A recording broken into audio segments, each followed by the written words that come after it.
ওসমান হাদির জানাজায় লক্ষ লক্ষ মানুষের ঢল। এই জানাজাকে আপনি কিভাবে দেখবেন, বা বাংলাদেশের ইতিহাসের স্মরণকালের সবচেয়ে বড় জানাজা আপনি মনে করেন কিনা? আর এই জানাজা হওয়ার কারণটাও কি, বা জুলাই এই যোদ্ধা কি অবদান রেখে গেছেন যে তার জন্য এত মানুষের ঢল নেমেছে জাতীয় সংসদ ভবনের দক্ষিণ প্লাজায়, মালিক মিয়া এভিনিউতে লক্ষ লক্ষ মানুষের ঢল। ধন্যবাদ আপনাকে। মুসলমান হিসেবে আরেকজন মুসলমানের জানাজায় অংশগ্রহণ করা, এটা ধর্মীয়ভাবে এটা প্রবাবলি ওয়াজিব। ফরজে কিফায়া। এটা যদি কোনো ওজন না থাকে তাহলে অংশগ্রহণ করতে হয়। তারপরে কথা হলো যে কানেক্ট হতে হয়। তো মানে শরীফ ওসমান হাদি একটা পলিটিক্যাল কজ নিয়ে তো তিনি ফাইট করতেন। এই কজটার সাথে মানুষ নিজেদেরকে কানেক্ট করত, মানে আমি এইভাবেই বলতে, মানুষ কানেক্ট করত। তার যে বক্তব্য, তার যে দার্শনিক তত্ত্ব, মানে রাজনীতির পেছনে তো তার একটা ফিলোসফিক্যাল স্ট্যান্স থাকে। রাজনীতি তো এক দর্শনমুক্ত না, রাজনীতি লক্ষ্যমুক্তও না, লক্ষ্য থাকতে হবে।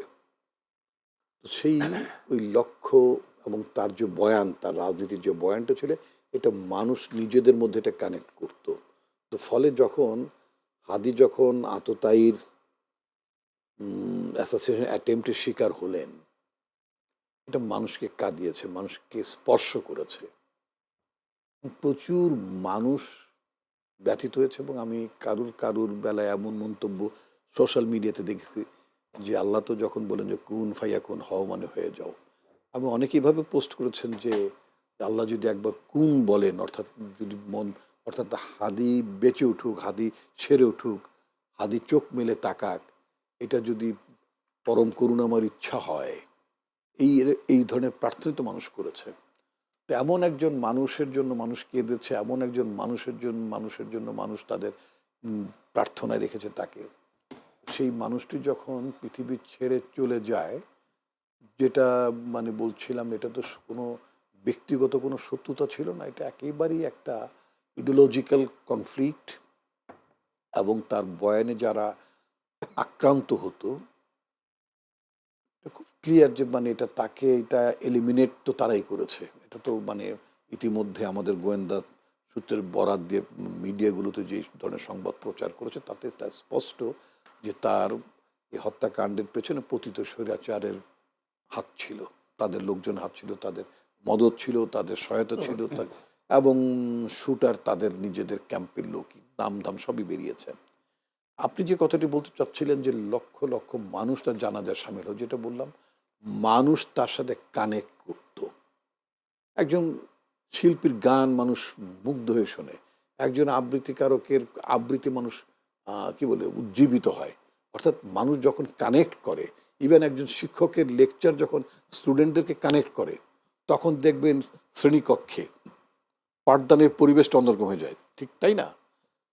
তো কানেক্ট করতে না পারলে কোনো কিছু হয় না। হাদির বেলায় এরকম একটা মানে মানুষের মধ্যে চিন্তায়, চৈতন্যে এক ধরনের সংযোগ ঘটাতে মানুষও সংযোগ ঘটিয়েছে, এবং হাদিও মানুষের সাথে নিজেকে মানে নিজেদেরকে সংযুক্ত করেছিলেন। এবং এই যে বলা যায় যে মানে আপনার 80s আপনার একেবারেই মানে শুরুতেই মানে প্রেসিডেন্ট জিয়ার যে শাহাদত বরণ, ওটাকেও মানুষ কানেক্ট করতো। তারা মনে করতো যে প্রেসিডেন্ট জিয়ার যে অ্যাসাসিনেশনটা, এটা তো মানুষ স্বাভাবিকভাবে গ্রহণ করতো না।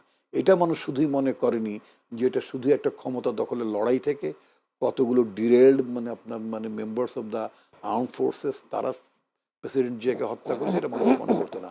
মানুষ মনে করতো তাকে এলিমিনেট করার পেছনে, তার এলিমিনেশন প্রসেসের মধ্যে, অর্থাৎ তার হত্যা চেষ্টার মধ্য দিয়ে প্রেসিডেন্ট জিয়াউর রহমানের মানে প্র্যাকটিসড এবং কি বলে মানে মানে তিনি যে বিশ্বাসটা তিনি লালন করতেন এবং যে বিশ্বাসটার চর্চা তিনি করতেন থ্রু হিজ পলিটিক্স, অর্থাৎ বাংলাদেশের জাতীয়তাবাদ, এটা পৌঁছাতে পেরেছে, মানুষ এটা গ্রহণ করেছিল। এবং প্রেসিডেন্ট জিয়াউর রহমানকে মানুষ মনে করত তিনি আধিপত্যবাদের বিরুদ্ধে তিনি হচ্ছেন একটা মূর্ত প্রতীক। সুতরাং সেই মানুষটি এবং এবং প্রেসিডেন্ট জিয়া কে ছিলেন? প্রেসিডেন্ট জিয়া ছিলেন বাংলাদেশের জাতিসত্তার নতুন করে মানে এটার মানে একটা রূপান্তরের নায়ক বলা যেতে পারে। জি, আমি আমাদের আসবো কি আপনার কাছে ফলে বিভিন্ন তার বিষয়। তার হত্যাকাণ্ডটাকে মানুষ স্বাভাবিকভাবে গ্রহণ করেনি, যেমনটি হাদিরটাও গ্রহণ করেনি। এবং আপনি দেখবেন এই দুটো ঘটনাতে এইটিজে প্রেসিডেন্ট জিয়াউর রহমান হত্যাকাণ্ডের পরে যে লক্ষ লক্ষ মানুষ তার জানাজা সমবেত হয়েছিল, এবং ঠিক একইভাবে হাদি অনেক বছর পরে হাদির বেলাতেও ঠিক অনুরূপ দেশের মানে মানুষ ঘটনা আপনাদের। ঘটে। এটা হচ্ছে expression of love, expression of sympathy, জি, ধন্যবাদ। Allegiance to the cause. জি, আমি একটু যেতে চাই ডক্টর সাব্বির আহমেদ স্যার, অধ্যাপক রাষ্ট্রবিজ্ঞান বিভাগ, ঢাকা বিশ্ববিদ্যালয়। স্যার, আচ্ছা, যেমন রিপন ভাই বলছিলেন শহীদ প্রেসিডেন্ট জিয়াউর রহমান, আপনারা আমরা তখন খুব হয়তো ছোট ছিলাম, তার জানাজায় প্রচুর মানুষ হয়েছে, লক্ষ মানুষের উপস্থিতি হয়েছে, মা বাবার মুখ থেকে শুনেছি, বাবারা এসেছেন জানাজায়, এরকম বিষয়গুলো শুনেছি। তিনি তো একজন প্রেসিডেন্ট ছিলেন, দায়িত্বশীল ছিলেন, দেশের নেতৃত্ব দিয়েছিলেন, দেশের দায়িত্ব ভার তার হাতে ছিল। কিন্তু ওসমান হাদি তো সেরকম কেউ ছিলেন না, সিম্পল একজন রাস্তার রাজপথের একজন নেতা, জুলাই যোদ্ধা। যে মানুষটা জুলাই যোদ্ধার সম্মুখ যোদ্ধা ছিল, তিনি এককভাবে নিজের দলটাকে, ইনকিলাব মঞ্চকে চেনা হতো ওসমান হাদির দল হিসেবে, ইনকিলাব মঞ্চের ওসমান হাদি হিসেবে চেনা হতো না। এই ওসমান হাদি কি বাংলাদেশের রাজনৈতিক প্রেক্ষাপটে, বাংলাদেশের রাজনীতিতে নতুন করে কোনো মেসেজ দিয়ে গেল কিনা? আপনাকে অসংখ্য ধন্যবাদ। প্রথমেই আমি রিপন ভাইয়ের অ্যানালিসিস খুব মনোযোগ দিয়ে শুনছিলাম।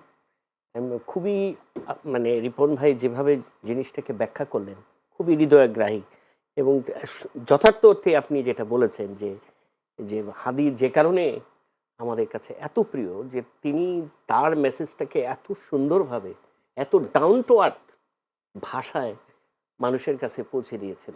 এবং এই ক্ষেত্রে প্রেসিডেন্ট জিয়া রহমানের বিশেষত্বটা ছিল অন্য জায়গায়, যে তিনি তার মেসেজটাকে এত সহজভাবে পৌঁছে দিয়েছেন কোটি কোটি মানুষের কাছে।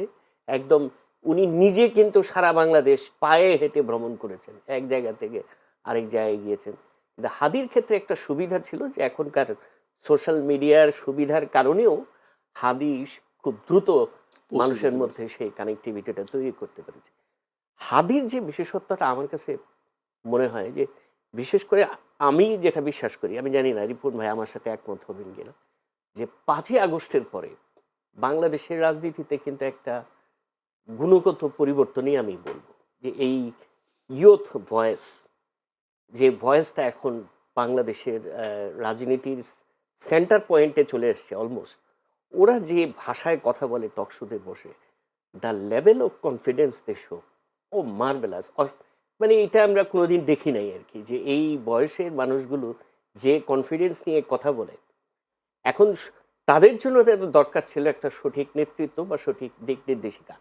আসুন হাদির বেলা, হাদির যে বিষয়টা আমাকে খুব মানে বিস্মিত করে, যে হাদির উত্থানের মধ্য দিয়ে বাংলাদেশের রাজনীতিতে যে এলিট এবং নন এলিটদের যে পার্থক্যটা, এই পার্থক্যটা মানে অনেকাংশেই লাঘব হয়েছে। আমি শুধু হাদির বলবো না, মানে এই হাদির সাথে যারা 5 আগস্ট পরবর্তী রাজনীতিতে যারা এসছেন, তাদের প্রত্যেকের ব্যাকগ্রাউন্ড যদি আপনারা খোঁজেন, একেবারেই আট পৌরে ব্যাকগ্রাউন্ড। আপনি দেখেন যে হাদি একদম সিম্পলি একটা মাদ্রাসা ব্যাকগ্রাউন্ড পরিবার থেকে এসছে, তার পুরো পরিবারই ধরেন মাদ্রাসা শিক্ষায় শিক্ষিত। তো সেখান থেকে হাদি মেইন স্ট্রিম পলিটিক্সের যে ব্যারিয়ারটা ভেঙে সে এই রাজনীতিতে নিজেকে প্রমাণ করতে পেরেছে। যে ল্যাঙ্গুয়েজে সে কথা বলছিল, আমি শুনছিলাম মির্জা আব্বাসের সাথে, যে তুমি কেন এখানে এসছো, সে বলছে যে তোমার তো আগে কাউন্সিলর হয়ে আসা উচিত।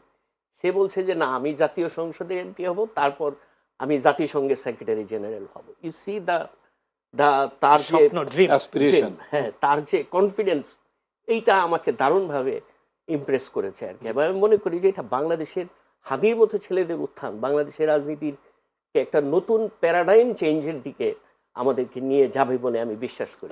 আমার একটা সম্পর্ক প্রশ্ন ছিল স্যার, সেটা হচ্ছে আমরা বিগত সরকারের সময় যা দেখেছি, হাজার হাজার কোটি টাকা লোপাটের পেছনে যে রাজনীতিকরা ছিল, রাজনীতিবিদরা ছিল, এই যে রাজনীতিবিদগুলোর কাছে কি ধরনের মেসেজ পৌঁছে বা বাংলাদেশের রাজনীতিতে কি ধরনের মেসেজ, কি ধরনের ছায়া পড়বে বলে মনে হয়, বা ওসমান হাদি থেকে শেখার কিছু আছে কিনা রাজনীতিবিদদের? দেখুন, যেটা রিপন ভাইও বলছিলেন যে ওসমান হাদি অন্যদের থেকে আলাদা এই কারণে যে হি ওয়াজ নট করাপ্ট। সে কিন্তু দুর্নীতিতে জড়িত এরকম কোনো অভিযোগ ওসমান হাদি সম্পর্কে পাওয়া যায় না। এটা একটা ইউনিক ঘটনা অবশ্যই, এবং যে কারণে হাদির গ্রহণযোগ্যতা অন্য যে কোনো, আমি আমি মনে করি যে অন্য যে কোনো জুলাই যোদ্ধার চাইতে হাদির গ্রহণযোগ্যতা অনেক বেশি বলে আমি মনে করি, এবং সেটা সেভাবেই মানুষের মনে জাগ্রত থাকবে আর কি। জি। সুতরাং এই যে তার ব্যক্তিত্বের মধ্য দিয়ে তিনি মানে প্রতিষ্ঠিত করেছেন যে আসলে রাজনীতিতে সততা জিনিসটা খুবই ইম্পর্টেন্ট, এবং সৎ না হলে মানুষের কাছে গ্রহণযোগ্যতা পাওয়া যায় না, মানুষের সমর্থন পাওয়া যায় না, মানুষের বিশ্বাসযোগ্যতা পাওয়া যায় না। জি, ধন্যবাদ। আসবো।